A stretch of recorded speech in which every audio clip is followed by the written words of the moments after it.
Friends, ഒരു സാധാരണക്കാരൻ്റെ സ്വപ്നമായ സർക്കാർ ജോലി, ആ ഒരു ജോലി ലക്ഷ്യം വെച്ച് കഠിന പ്രയത്നം നടത്തി മുന്നോട്ട് പോകുന്ന എല്ലാ പ്രിയ ഉദ്യോഗാർത്ഥികൾക്കുമൊപ്പം ഞാനും എൻ്റെ ചാനലും ഡ്രീം PSC വിത്ത് മീ. ശരിക്കും പറഞ്ഞാൽ 10th ലെവൽ പരീക്ഷകൾ, ആ പരീക്ഷകൾക്കുള്ള തയ്യാറെടുപ്പ്, അതിനുള്ള ഗൈഡൻസ് ക്ലാസ്സുകൾ, മാതൃകാ പരീക്ഷകൾ, ഇവയാണ് നമ്മുടെ ചാനലിലൂടെ ചർച്ച ചെയ്തുകൊണ്ടിരിക്കുന്നത്. ഇപ്പോൾ നമ്മുടെ പ്രധാന വിഷയം സെക്രട്ടേറിയറ്റ് OA പരീക്ഷയാണ്. ആ പരീക്ഷയ്ക്ക് തയ്യാറെടുക്കുന്ന ഉദ്യോഗാർത്ഥികളോട് വളരെ പ്രധാനപ്പെട്ട ചില അറിവുകൾ ഷെയർ ചെയ്യാനാണ് ഞാൻ ഈ വീഡിയോ ചെയ്യുന്നത്. സെക്രട്ടേറിയറ്റ് OA പരീക്ഷ മെയ് 21 നടത്താൻ PSC നിശ്ചയിച്ചു. പരീക്ഷാ കലണ്ടറിൽ ഇന്നലെ തീയതിയും പ്രഖ്യാപിച്ചു.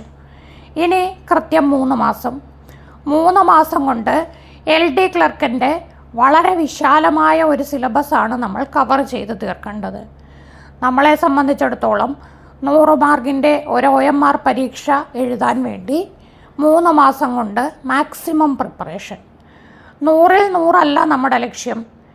ഏറ്റവും കൂടുതൽ മാർക്ക് വാങ്ങിച്ച് ആദ്യ 100-ൽ എങ്ങനെ എത്താൻ സാധിക്കുമോ അതാണ് നമ്മുടെ ലക്ഷ്യം. ആ ഒരു മാർക്ക് എത്രയാണെന്ന് നമുക്കറിയില്ല. ആ മാർക്കിനെയാണ് കട്ട് ഓഫ് എന്ന ഓമന പേരിട്ട് നമ്മൾ വിളിക്കുന്നത്. പരീക്ഷ നടക്കുമ്പോൾ അതിൻ്റെ കാഠിന്യമനുസരിച്ചും എഴുതുന്ന ഉദ്യോഗാർത്ഥികളുടെ മത്സരബുദ്ധി അനുസരിച്ചും ഒഴിവിനനുസരിച്ചും ഒക്കെ മാറിക്കൊണ്ടിരിക്കുന്ന ഒരു കട്ട് ഓഫ്. അത് കടന്ന് മുകളിൽ കയറിയാൽ പോരാ, ആദ്യ 100-ൽ എത്തണം. കാരണം നമുക്ക് ജോലി കിട്ടുമെന്നൊരു കോൺഫിഡൻസ് കിട്ടണ്ടേ. ഇന്നത്തെ അവസ്ഥയിൽ കഴിഞ്ഞ ലിസ്റ്റിനെ അപേക്ഷിച്ച് ഓരോ ലിസ്റ്റിലും ആൾക്കാരുടെ എണ്ണം പകുതിയായി കുറച്ചുകൊണ്ടിരിക്കുന്നു. LD ക്ലർക്കിൻ്റെ ലിസ്റ്റായാലും ഇനി വരാൻ പോകുന്ന LGSൻ്റെ ലിസ്റ്റായാലും ഒക്കെ കട്ട് ഓഫ് കൂടുന്നു. കാരണം ആൾക്കാരുടെ എണ്ണം കുറയ്ക്കുന്നു. അതിന് PSC പറയുന്ന ഒരു ന്യായം, ഉൾപ്പെടുത്തുന്ന ആൾക്കാർക്കെല്ലാം ജോലി നൽകാൻ വേണ്ടിയിട്ടാണ്. അതൊരു നല്ല വസ്തുതയാണ്. കാരണം ലിസ്റ്റിൽ വന്നു പക്ഷേ ജോലി കിട്ടിയില്ല എന്ന് വിഷമിക്കേണ്ട ഒരവസ്ഥ വരാതെ ലിസ്റ്റിൽ വന്നാൽ ജോലി ഉറപ്പ് എന്ന നിലയിലേക്ക് മാറുകയാണെങ്കിൽ നല്ലത്. അപ്പോൾ നിങ്ങൾ റാങ്ക് ലിസ്റ്റിൽ എത്തണമെങ്കിൽ, ഈ 100 മാർക്ക് സ്കോർ ചെയ്യണമെങ്കിൽ എങ്ങനെ ബുദ്ധിപരമായി സമീപിക്കണമെന്നാണ് ഞാൻ ഈ വീഡിയോയിലൂടെ പറയാൻ ഉദ്ദേശിക്കുന്നത്. 100 മാർക്കാണ്.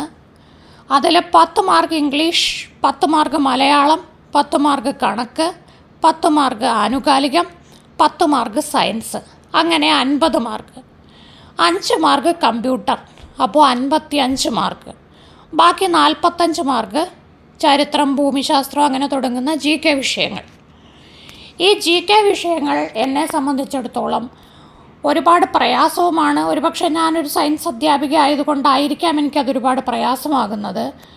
പക്ഷേ ആരെ സംബന്ധിച്ച് നോക്കിയാലും പഠിക്കാൻ ഒരുപാടുള്ളതും ചോദ്യം പുറത്തുനിന്ന് ചോദിക്കാൻ ഒരുപാട് സാധ്യതയുള്ളതുമായ മേഖലയാണ് പൊതുവിജ്ഞാനം. പൊതുവായ വിജ്ഞാനമാണ് ഒരുപാട് വിശാലമായിട്ട് കിടക്കുക.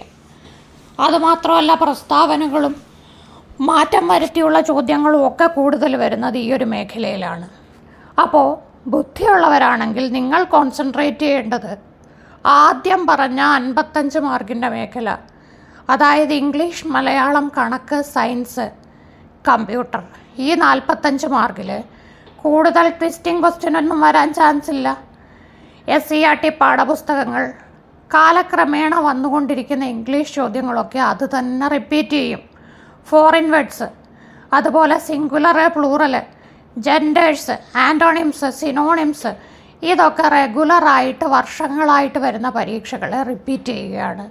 അപ്പോൾ കുറേ നാളത്തെ പ്രീവിയസ് ക്വസ്റ്റ്യൻ പേപ്പറുകൾ കളക്ട് ചെയ്ത് അതിലെ ഇംഗ്ലീഷ് ചോദ്യങ്ങൾ ഒരു ദിവസം ഒരു ക്വസ്റ്റ്യൻ പേപ്പറിലെ 10 ചോദ്യങ്ങൾ വെച്ച് പഠിച്ചു പോയാലും നിങ്ങൾക്ക് പരീക്ഷയാവുമ്പോഴേക്കും 1000 ചോദ്യങ്ങൾ പഠിക്കാം. അതിൽ നിന്ന് 10-ൽ 8 മാർക്ക് ഉറപ്പിക്കാം. മലയാളത്തിൻ്റെ സ്ഥിതിയും വ്യത്യസ്തമല്ല. കണക്കും ഇതേ രീതിയിൽ കൈകാര്യം ചെയ്ത് നിങ്ങൾക്ക് മേടിക്കാനൊക്കും. പിന്നെ സയൻസാണ് ഇത്തിരി പ്രശ്നം വരുന്നത്. ആ ഒരു മേഖലയെ കൈകാര്യം ചെയ്യാൻ നിങ്ങൾ SCERT പാഠഭാഗങ്ങൾ വായിക്കുക.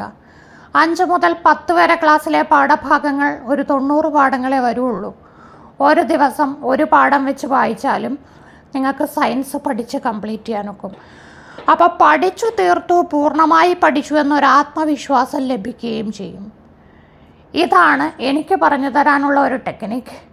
ഈ ഒരു മേഖലയിലെ മാർക്ക് പൂർണ്ണമായിട്ടും സ്കോർ ചെയ്തുകൊണ്ട് പൊതുവിജ്ഞാനത്തിന് ഈ പറഞ്ഞ 45-ൽ മുൻവർഷ ചോദ്യങ്ങളും നിങ്ങൾക്കറിയാവുന്ന LGS, LDSC പരീക്ഷകൾക്ക് പഠിച്ച അറിവുകളും ഒക്കെ കൂടെ ഉപയോഗിച്ചാൽ ഒരു 20 മാർക്ക് നിങ്ങൾക്ക് സ്കോർ ചെയ്യാനൊക്കും. അങ്ങനെ വരുമ്പോൾ നിങ്ങൾക്ക് റാങ്കിങ്ങിൽ ഒരുപാട് ഉയരത്തിലെത്താൻ സാധിക്കും. ആനുകാലികം 2023-24 എന്തായാലും ചോദിക്കും. അത് നിങ്ങൾ പല പരീക്ഷകൾക്കും ഇപ്പോൾ ട്രെയിൻ ചെയ്തും പഠിച്ചും വരുന്ന മേഖലയാണ്. ഇതോടൊപ്പം തന്നെ GKയുടെ മാർക്ക് നേടാൻ വേണ്ടി നമ്മളിപ്പോൾ ഒരു 1000 ഡേ സ്റ്റഡി പ്ലാൻ നമ്മുടെ ചാനലിൽ നടത്തുന്നുണ്ട്. അതായത് തൊഴിൽ വീതിയിൽ എല്ലാ ആഴ്ചയിലും സ്പെഷ്യൽ ടോപ്പിക്സ് സെലക്ട് ചെയ്ത് സുജേഷ് പുറക്കാട് സാർ ഒരു പങ്ക്തി തയ്യാറാക്കുന്നുണ്ട്. ഏകദേശം ഒരു വീക്കിൽ 50 ചോദ്യം കാണും. ഒരു ടോപ്പിക് നമ്മൾ പഠിച്ചത് ഭരണഘടന പഠിച്ചു, പൊതുജനാരോഗ്യം പഠിച്ചു, ഇപ്പോൾ ദുരന്ത നിവാരണം ഇന്നത്തെ ക്ലാസ് കൊണ്ട് തീരും.